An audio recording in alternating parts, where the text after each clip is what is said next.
Hey everybody, this is Gaynor Meilke, and this is the R.E.D divorce series. And R.E.D is my acronym for Reclaim, Elevate, and Design before, during, and after divorce.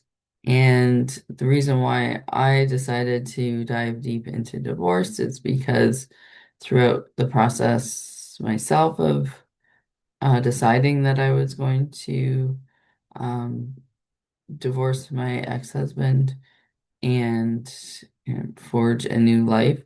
I wish that I had had uh, even the wherewithal to hear what other people were saying about the process. And one of the things about divorce that I've found to be both enlightening and a little bit heartbreaking is when you really start to deconstruct what marriage is and what the marketing of marriage has been, especially towards women over the past few hundred years, really. And of course, now we're moving into a phase of society where a lot of the cultural rules, so to speak, have been broken already, and that women are able to economically look after themselves um, and get education, whereas before we were prevented from doing that. And that's in large part because of the patriarchal system that didn't want to be broken. So I'm not here to um, take pot shots at the patriarchy, but I think that it's important for cultural context to acknowledge that marriage was initially created as a contract so that um, both parties would be cared for. And of course, with men being both physically stronger in a lot of cases, and then up until recently, had more power in the relationship in other ways, that has not always worked out in females' favor. So, when we think about today's relationships and the fact that so many of them break down in divorce, um, I think people go into marriage hopefully with the best intentions, but maybe not the best insights or the best understanding of what it is. And if we pull the lens back, I think this is also because we don't think about relationships as being conditional. And in fact, all relationships are conditional. We even have at times conditional relationships with ourselves in certain areas. Like we can only feel good about ourselves if we look a certain way or we do a certain thing. We only feel accomplished if we've got 7 degrees. Um, Things like that.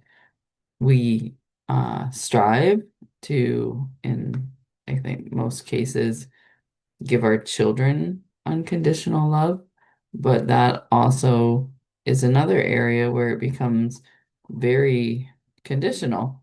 You might get unconditional food and shelter because if you didn't do that for your children, you would go to jail. Um, but oftentimes punishment is used when a child is not doing what we want them to do. And that is conditional. I'll only show you love if you do exactly what I say. So that is not unconditional love. And I think, especially in um, partnership relationships between, um, you know, different genders or same genders, there's a lot of conditionality. And that's where the drama can seep in and eventually destructive forces. So I know I can only draw from my own experience in my divorce, but definitely it was very conditional. If my ex was not having a good day, uh, then his mood and his anger issues would become front and center in the relationship. And if he was in a better mood, then, he might do something nice. But it was very much up and down. And, if I tried to bring something up, he really shut me down. So even his attention was conditional on whether he felt like, having a relationship where there was back and forth conversation or not. So, there's a lot of conditionality, and I think that where we sometimes run into issues, even with healthy relationships, is thinking about um, some kind of ideal that we've been sold again, that people are going to behave unconditionally, and that's the standard. And I don't think that that's our human nature. So something to think about as you unlayer maybe your own divorce history, and then also where you go from here, and also how you show up. Are you also conditional? So, you only treat somebody well if it serves you or you're in a good mood. But if something happens and they don't do exactly what you want, then are you uh, less nice to them, or you refuse to do something for them? That makes it very conditional. And I know that I've tried very hard to always kind of start within and think about how I want to show up, and I have certain standards that are not conditional within myself. So starts with you, and how are you treating yourself? Are you laying down conditions, or are you forgiving of yourself? Because that also allows you to be more forgiving of others too. And just another note on the conditionality of relationships is that even though we can be accepting of where other people are, there are still conditions under which you may wish not to be in a relationship. One of them being physical abuse. You should definitely not tolerate that. Emotional, psychological, verbal abuse, those are all conditions that are breaking the sanctity of the relationship. Infidelity is another one. So you have to think about, if you're pursuing marriage for the first time or the second time, where do you fall on some of these conditions of your relationship? Especially if you've dated multiple people. Obviously, there were conditions in the relationship that led to its end. So, what are the conditions of a potential marriage, or a marriage that you're in that is not serving you anymore? And where do you draw the line on that? Essentially, where are the limits of love? And I don't believe, this is just my personal philosophy, that unconditional love for another person should come at the expense of your own safety or self-worth. So you need to think about, how far do your limits go? And I think this is something that only um, the person who's questioning it can really answer, but it's getting still with that, journaling, meditating, maybe talking through it with a counselor, a coach, or a therapist, to like, what are your conditions? We talk a lot about boundaries, but I think conditions in conditioning are kind of more appropriate, because if you don't want to be in a abusive relationship, that's a condition of staying in a relationship. It's not really a boundary. If somebody's willing to verbally or psychologically or physically abuse you, they don't care about your boundaries. So you need to flip that around and figure out, what conditions are you willing to stay in the relationship under? And if those conditions deteriorate, then why should somebody stay in that relationship? This is something that I've had to talk to people about in the past as well, is saying yes to somebody, committing to somebody in a relationship does not mean anything goes. There's still conditions. And I think that might be an area where, a lot of um, partners who may not be walking on a path of awareness or self-inquiry or self-discovery don't think about this. They just kind of make the commitment. Now they've got the commitment. It's like they're taking the commitment from the other person, and then they don't have to do any effort. And that's a surefire fail for any relationship. And that's true for men and women. Um, and this is where humanity comes in. We are all human first. So it doesn't matter what gender you are. You have to think about what conditions are you willing to live in? Like we would not in first world countries accept the fact that we don't have clean water because we've become conditioned to the fact that we do. And if somebody tried to take that water away, we would probably leave the country after, a month or so if it wasn't coming back. So think about a relationship. We're willing to leave a country if we don't like it. We're willing to not go to a country if things change and we don't like it. We're willing to change jobs if the conditions are not good. Yet we hang on to relationships with, people who did not raise us and did not see us through everything in our life, like they are worthy of our last dying breath and drop of blood. So think about that in terms of what does a commitment really look like versus conditions and consideration even. So I know, a marriage is a deep commitment, but then if there's no consideration, um, for the other person, I think that then really nullifies the commitment. Why would you be committed to somebody who only conditionally treats you well and has no consideration for you? A friend of mine was talking about hypothetically, um, they didn't know if they would be able to get past an infidelity in their relationship. It was a long-term relationship. And I know for myself, I just wouldn't. I would be like, sorry, you broke the commitment, the marriage contract, and that's showing me that you have no consideration for me. So why would I want to stay?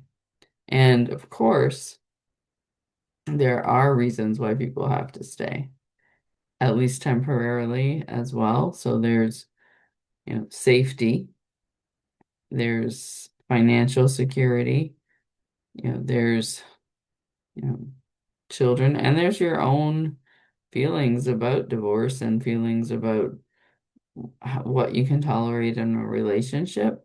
But just think about it in terms of the commitment versus consideration and the conditionality of things, because we've painted this picture that, this marriage vow makes life unconditional, that this person's always going to look out for you. And I know from my own experience that's not true. And for many other people's experiences, that is not true. So here at the Red Divorce, we're not about sugarcoating this idea of marriage. I'm not sugarcoating the idea of divorce either. I think that we can acknowledge our own truth if we listen deeply enough. And hopefully, you do find a partner or somebody to walk through life with who is on the same page, who offers you consideration within the commitment and doesn't make everything conditional on how you look, how you um, walk in the world. I'm not going to say how you behave or act because those are important. But if we look at each other as humans instead of male versus female, we are going to get a lot further ahead because every human deserves to be treated with respect, kindness, and love that we are all one. So that might not sit that well with some people, but whether you stay in a relationship or you leave the relationship, it's all about what conditions you're willing to accept. So you might want to kind of think about this further. If you're contemplating divorce, you're more than welcome to chat with me or I Love the Divorce Girl Smiling community. But there are coaches, lots of us who are willing to help too, to help process it. But deep down, I believe that but you are going to need some help accessing the answers. And I'm happy to do that with the R.E.D Divorce program, conscious life coaching, conscious parenting. And I also do executive coaching. So if there's conditionality in your workplace or how you're feeling about the commitment that you have to your work or your workplace or your company, I'm always happy to chat. So visit clancytraining.com or charismainc with a K.com and we can connect.